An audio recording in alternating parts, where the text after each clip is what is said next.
So guys मैं अभी जा रहा हूँ अपनी बाइक की सर्विस करवाने के लिए, जो कि आप लोगों को पता है CT100 है, बेस मॉडल और बहुत प्यारी बाइक है। मैं इतने टाइम से चला रहा हूँ, कोई प्रॉब्लम नहीं है, एक नंबर की बाइक है। लेकिन हाँ, 1 साल से मैंने उसकी सर्विस नहीं करवाई थी, तो अभी मैं जा रहा हूँ उस बाइक की सर्विस करवाने के लिए। वीडियो को एंड तक देखना, मैं सारी चीज़ें दिखाऊंगा कि 1 साल के बाद इतनी पुरानी बाइक की सर्विस करवाने में कितना खर्चा आ जाता है और क्या क्या जो इंपॉर्टेंट जो मेन चीज़ें हैं जो चेंज होती है बाइक में, या फिर जो सर्विस के टाइम पे ध्यान रखना होता है, वो सारी चीज़ें मैं आपको इस वीडियो के अंदर दिखाऊंगा।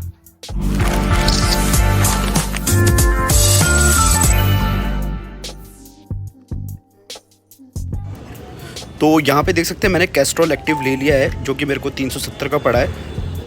और यहाँ पे भाई पूरी बाइक को खोलने लग गए। सबसे पहले फिल्टर हटाएंगे। भाई ऑयल फिल आए हुए तो मेरे पास रखा है, फिल्टर गया इसका। तो यहाँ पे आप देख सकते हैं ये जो है पूरा डेड हो गया है, तो ये लेंगे अब नया। तो ये है प्लग और इसको साफ कर दिया भाई ने। स्पार्क प्लग है ना ये, बस इसको चेंज करने की जरूरत तो नहीं है। कैसे पता लगेगा चेंज करना है इसे? ये खराब हो जाता है, शॉर्ट हो जाता है। अच्छा, अभी तो सही है। तो दोस्तों यहाँ पे देख सकते हैं बाइक कुछ इस तरीके से है, और मेरी बाइक में जो सर्विस हो रहा है वो मेरे हिसाब से हो रहा है। हो सकता है आपकी बाइक में अलग खर्चा है। और बाकी देखिए यहाँ पे भी साफ़ सफाई हो रही है। और एक एक्स्ट्रा खर्चा मेरी बाइक में जुड़ेगा कि इसका जो हेडलाइट है वो ख़राब है, तो पूरी की पूरी मैं चेंज करवा रहा हूँ उसको। अभी बाइक का सारा ऑयल निकाल दिया बाहर, और जो चेन सेट है उसको ऑयलिंग किया जा रहा है ताकि लुब्रिकेंसी बनी रहे। तो भाई यहाँ पे देख सकते हैं ये है बाइक का चेन कवर, और इसके अंदर से देखो कितना माल निकल रहा है, गंदगी। ये होती है सर्विस। सो गाइस यहाँ पे देख सकते हैं ये है कपलिंग रबर, और ये पूरी ख़राब हो गई है, टूट भी गई है, देख सकते हैं। और जो बाइक है मेरी थोड़ा झटका भी ले रही थी, दिक्कत दे रही थी। ये निकलता कहाँ से भाई?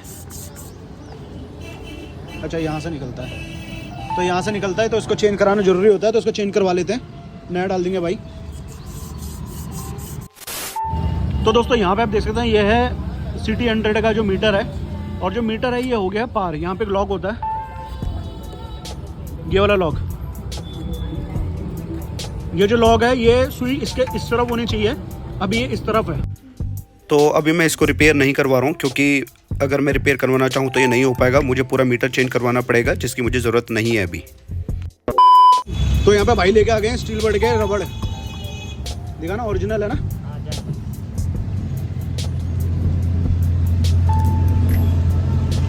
ये है बजाज का फिल्टर ओरिजिनल।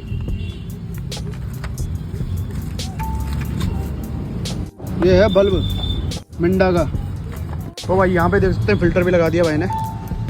तो दोस्तों यहाँ पे आप देख सकते हैं पूरा जंग लगा हुआ है, ये स्पीड देने के लिए है। अभी इसको पूरा लुब्रिकेंट कर रहे हैं। अब क्या बता रहा हूँ?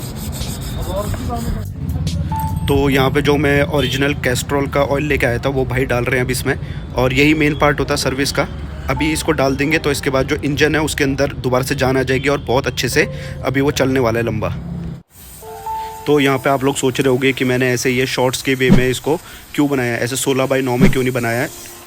तो दोस्तों वो इसलिए है क्योंकि अभी तो मैं इसको लॉन्ग वीडियो में मैंने अभी अपलोड कर दी है, लेकिन जब मैं इसको बनाने के लिए बैठा था, जब मैं बना रहा था, तब मैंने सोचा था कि मैं इसको as a short video upload करूँगा। सो सर्विस पूरी कंप्लीट हो गई है। यहाँ पे सिर्फ धुलवाने के लिए मैं लेके आया हूँ, और 50 रुपीज़ ये लेता है और बढ़िया से इसको साफ़ कर देगा बाइक को। तो यहाँ पे आप देख सकते हैं सर्विस पूरी कंप्लीट हो गई है, और सर्विस के अंदर क्या क्या हुआ है वो मैं आपको बता देता हूँ। ये वाली जो मेरी लाइट है ये पूरी ख़राब हो गई थी। क्या होता है, इसका जो ये वाली पत्ती थी ख़राब हो गई थी, तो नया नहीं मिला, तो स्प्लेंडर का नया सेकंड हैंड, मतलब सेकंड हैंड है ये। और ये दूसरी लाइट है, ये लगवाई है, ठीक है। प्राइस बताऊँगा अभी आपको पूरा, ठीक है। इसके अलावा पूरा खोल खाल के चेन सेट वगैरह, स्क्रू वगैरह जितने भी थे, ये क्लच हो गया, ब्रेक हो गया, सब कुछ टाइट करा है उसने। ऑयल बदल दिया है, फ़िल्टर बदल दिया है। फ़िल्टर यहाँ पे लगता है, मैंने अभी आपको दिखाया था वीडियो में, वो भी चेंज हो गया पूरा। तो पीछे इसके टायर के रबड़ लगते हैं 4-5, वो मैंने लगाए थे स्टील बर्ड के, वो वीडियो के अंदर मैंने आपको दिखाया है। ऑयलिंग वगैरह पूरी हो गई है बढ़िया से। 2 ये मेरे आगे के ये नहीं चल रहे थे, जबकि मैंने नए लगाए थे, लेकिन वायरिंग का कुछ इशू था, वो भी ठीक कर दिया है। A to Z सारा काम हो गया गाड़ी में। तो दोस्तों यहाँ पे सिर्फ अभी 2 काम बच रहे हैं। पहला ये कि इसमें पॉलिश लगानी है, और दूसरा ये कि इसको काला करना है। यहाँ पे देख सकते हैं ये टूट गया था, इसको मैंने अभी लगवाया है, तो इसके ऊपर मैं अभी काला पेंट मार दूंगा, ठीक है, बढ़िया हो जाएगा। और जहाँ जहाँ पे थोड़ी बहुत ज़रूरत है पेंट मार दूंगा, और बाकी पॉलिश मार दूंगा। सर्विस पूरी कंप्लीट हो गई है, और टोटल कितना खर्चा हुआ है इसकी सर्विस में वो भी मैं अभी आपको जानकारी दे दूँगा। वैसे गाइस मैं सोच रहा था कि मैं नई बाइक ले लूँ HF डिलक्स, जो मुझे पसंद आई है, मतलब सबसे सस्ती बाइक शायद वही होगी, और वो भी अच्छी, लुक्स में अच्छी है वो। बट फिर बाद में मेरा प्लान चेंज हो गया, क्योंकि अभी मेरी ये वाली बाइक बहुत अच्छी चल रही है और एवरेज भी अच्छी देती है, मतलब कि 50+ तो निकल ही जाता है। और अभी सर्विस करवाई है तो हो सकता है कि और ज़्यादा बढ़ जाए। और बाकी मैंने इसको पूरा क्लीन कर लिया है अभी।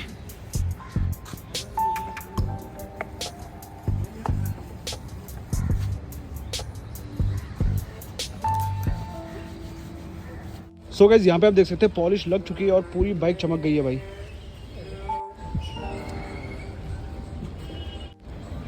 अब बस यहाँ पे पेंट मारना है।